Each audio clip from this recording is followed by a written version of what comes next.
Hello friends, कैसे हैं आप सब। आज हम स्टार्ट करते हैं एक नया एक्ट जिसका नाम है juvenile justice care and protection of children act. ये एक्ट स्पेशली डिज़ाइन किया गया है फॉर चिल्ड्रंस। जो बच्चे कोई ऑफेंस करते हैं तब उनके लिए क्या अपराध होगा और कैसे उसको पनिश किया जाता है या नहीं किया जाता है, और वेलफेयर होम्स क्या होती हैं, और ये जो चाइल्ड होते हैं जो ऐसा ऑफेंस कर भी देते हैं गलती से, तो उनके लिए क्या पनिशमेंट होती है और कैसे उनको रखा जाता है। तो ये सब चीज़ों को डील करता है ये जुवेनाइल जस्टिस एक्ट। तो अब हम स्टार्ट करते हैं जुवेनाइल जस्टिस एक्ट को। सबसे पहली बात, जुवेनाइल जस्टिस एक्ट में किसको कवर किया जा रहा है।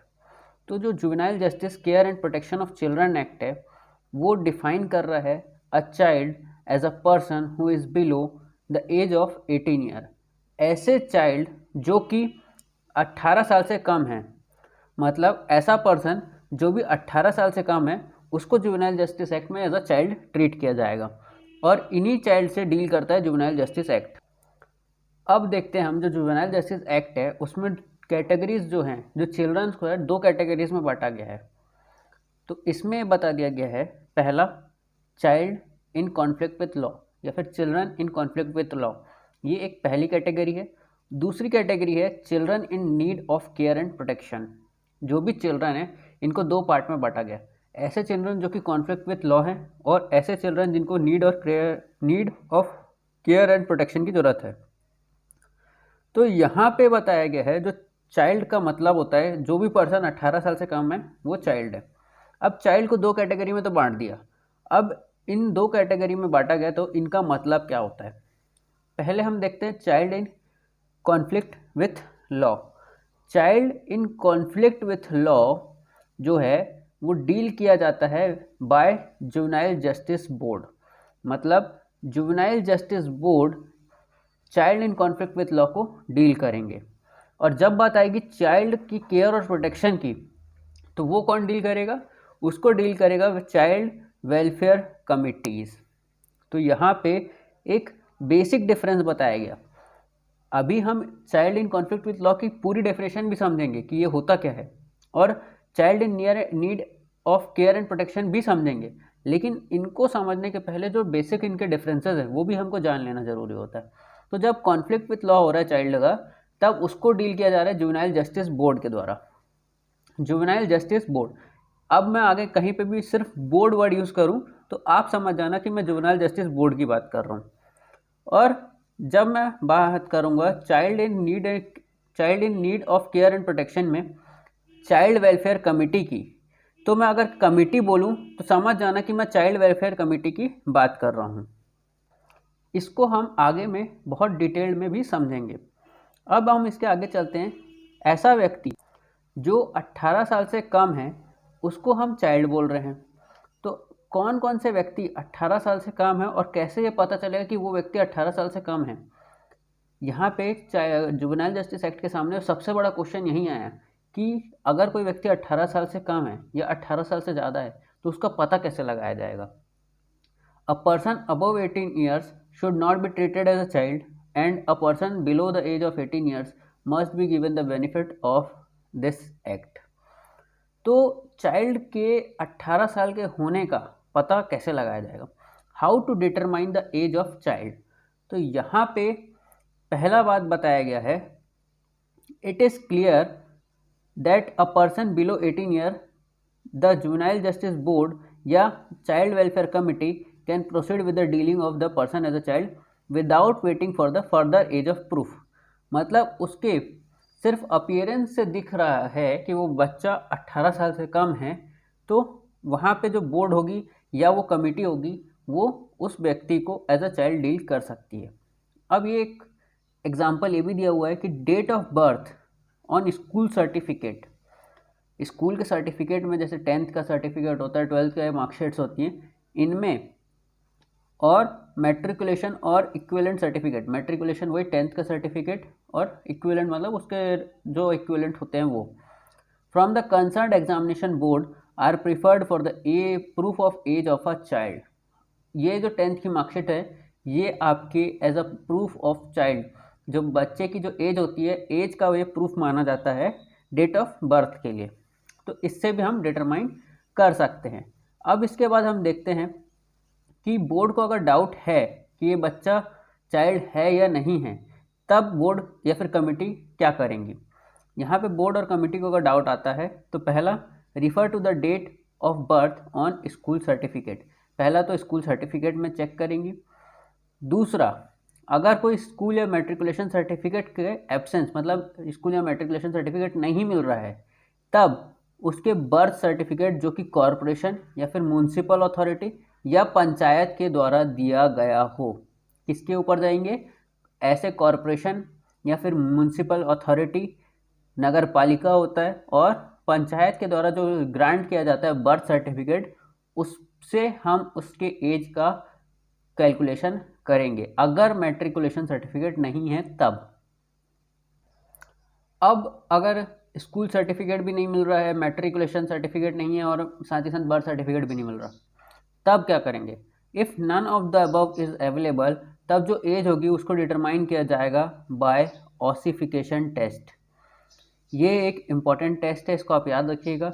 जब भी बोन का एज का कैलकुलेशन करना होता है तो इसको कैलकुलेट करने के लिए ऑसिफिकेशन टेस्ट किया जाता है, या फिर other latest medical age determination test conducted on the order of board या फिर कमिटी के, बोर्ड या फिर कमिटी के ऑर्डर पे ये ऑसिफिकेशन टेस्ट करवाया जाएगा।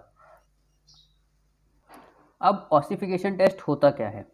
ऑसिफिकेशन टेस्ट में बताया गया है कि person age can be estimated till the age of 25 years. 25 साल तक की एज के लिए ये बोन का एक एनालिसिस किया जाता है, इसको बोला जाता है ऑसिफिकेशन टेस्ट। इस टेस्ट में एक्सरे एनालिसिस होता है, एक्सरे निकाले जाते हैं बोन्स के। कहाँ कहाँ के बोन्स, तो बता दिए, पेल्विक, शोल्डर, एल्बो, नी, एंकल, थाई या फिर रिस्ट, इनके बोन्स के एक्सरे निकाले जाते हैं। और डेंटल एक्सरेज, मतलब पेल्विक, शोल्डर, एल्बो, ये सब जगह के जो जॉइंट्स होते हैं, इन जॉइंट्स से बोन का स्टडी करके ये पता लगाया जा सकता है कि ओवरऑल फिजिकल डेवलपमेंट कितनी हुई है। The overall physical development of a person is also considered. अब जब भी ये टेस्ट कंडक्ट होंगे तो इसमें मार्जिन ऑफ एरर रखा जाएगा कि ये एकदम पर्टिकुलर एक एज दे देंगे, लेकिन ऐसा नहीं हो सकता कि वो व्यक्ति उसी उतनी उम्र का हो। उसकी एज में मार्जिन ऑफ एरर रखा जाएगा, ये टेस्ट हो रहा है तब भी, और वो मार्जिन ऑफ एरर होगा अप टू 2 ईयर्स। मतलब if the ossification test declares the person to be an 18 years, मतलब अगर कोई व्यक्ति को ऑसिफिकेशन टेस्ट 18 साल का डिक्लेयर कर रहा है, तब जो पर्सन है में ऑल्सो भी है 17 ईयर का भी हो सकता है या 19 ईयर्स का भी हो सकता है। तो ये जो है ऑसिफिकेशन टेस्ट के बारे में बताया गया कि एक मार्जिन ऑफ एरर भी आपको रखना होगा।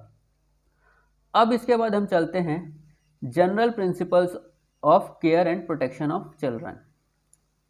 इसमें बताया गया है, जनरल प्रिंसिपल में ये बताया गया है, जब भी इस एक्ट के अंतर्गत बोर्ड, कमिटी या सेंट्रल या फिर स्टेट गवर्नमेंट बच्चों के साथ डील करेगी, मतलब डीलिंग विद द चिल्ड्रन, जब भी बच्चों के साथ डील करेगी कोई भी अथॉरिटी, तब उनको एक चीज़, ये जो प्रिंसिपल्स हैं उनको ध्यान में रखना होगा। पहला प्रिंसिपल ये है प्रिजम्पशन ऑफ इनोसेंस, मतलब जो भी बच्चे हैं वो सारे के सारे इनोसेंट हैं। All children shall be presumed innocent of any criminal intent, मतलब बच्चे बेगुनाह हैं, ये प्रिज्यूम करके चलना होगा उन अथॉरिटीज़ को। Dignity and worth, all person shall have treated with equal dignity and rights, मतलब प्रॉपरली उनको इक्वल डिग्निटी देना है, कोई छोटा कोई बड़ा नहीं करना है, सबको प्रॉपर डिग्निटी से और उनके राइट्स को प्रोटेक्ट करते हुए उनको ट्रीट करना है। इसके बाद बता दिया गया है पार्टिसिपेशन। पार्टिसिपेशन में बता दिया गया, all children shall have a right to be heard and to participate in all processes and decisions affecting their interest, मतलब हर एक चिल्ड्रन का ये राइट होगा कि उनको सुना जाए और उनको पार्टिसिपेट करने दिया जाए हर एक प्रोसेस और डिसीजन में जो उनके इंटरेस्ट को अफेक्ट कर रहा हो। मतलब अगर कोई ऐसा डिसीजन जो उनको अफेक्ट कर सकता है तो उसमें उनको सुनना ज़रूरी है। तो ये था उनका पार्टिसिपेशन। उसके बाद प्रिंसिपल ऑफ बेस्ट इंटरेस्ट, जो भी डिसीजन दिया जाएगा वो चाइल्ड के बेनिफिट के लिए देना होगा, मतलब चाइल्ड के लिए वो बेस्ट इंटरेस्ट हो सकता है, उससे बेस्ट कुछ और ऑप्शन नहीं है उसके पास, तो वो बेस्ट से बेस्ट इंटरेस्ट प्रोवाइड करना है चाइल्ड को, ये एक बेसिक प्रिंसिपल है। इक्वलिटी एंड नॉन डिस्क्रिमिनेशन, मतलब बच्चों को इक्वली ट्रीट करना है, कोई भी भेदभाव नहीं करना है on the basis of sex, caste, ethnicity, place of birth, disability और एनी अदर ग्राउंड।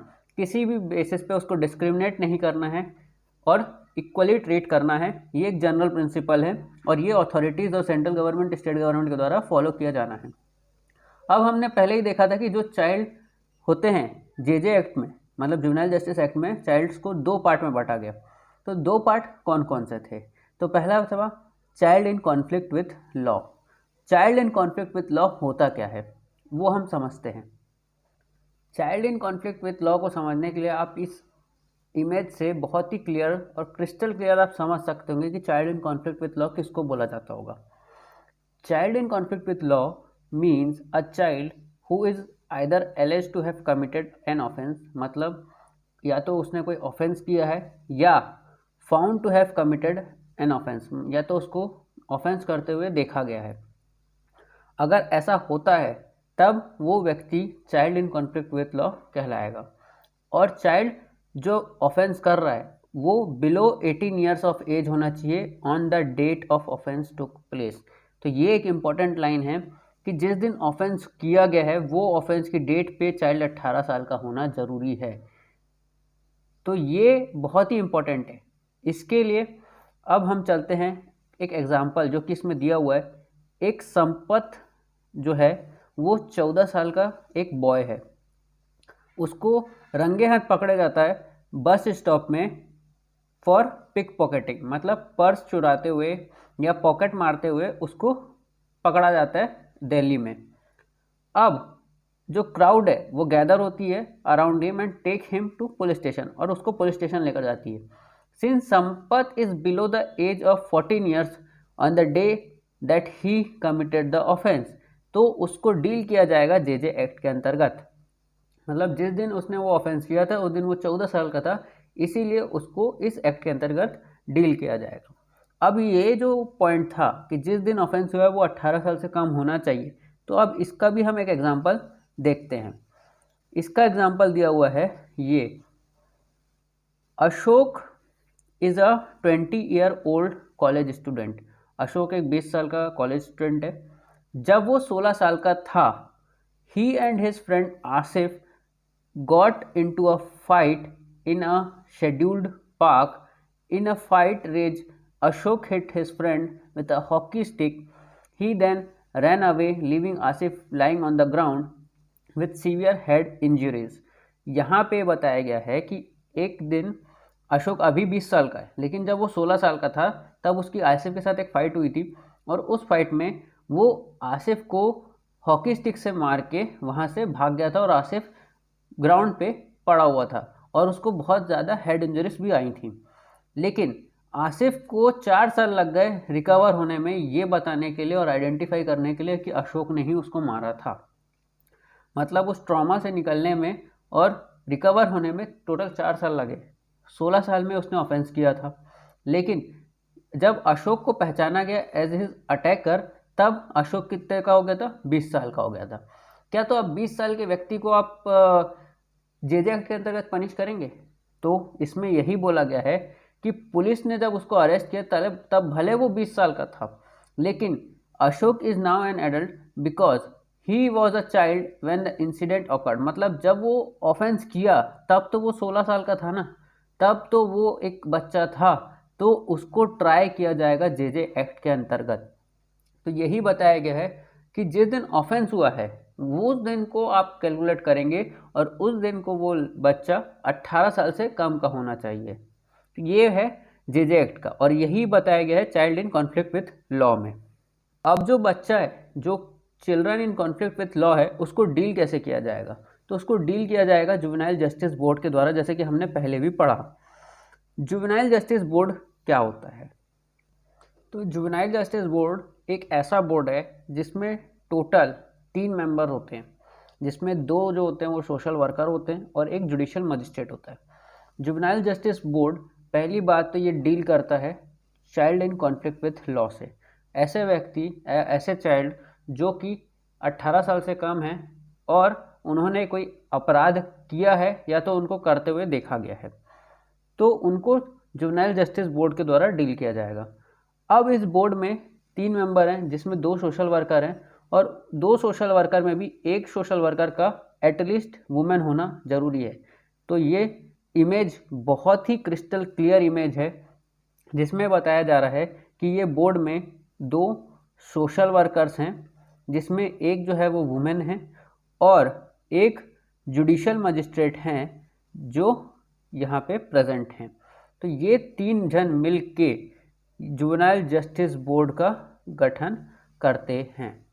तो ये है जुवेनाइल जस्टिस बोर्ड के बारे में। अब हम आगे चल के जानेंगे कि कैसे जुवेनाइल जस्टिस बोर्ड के सामने उस चाइल्ड को जिसने ऑफेंस किया उसको पेश किया जाएगा और कैसे उसको डील किया जाएगा। तो आज का वीडियो हम यहीं तक रखते हैं। अगर ये वीडियो आपको अच्छा लगा हो तो लाइक करें, शेयर करें, सब्सक्राइब करें हमारे चैनल को। Thank you.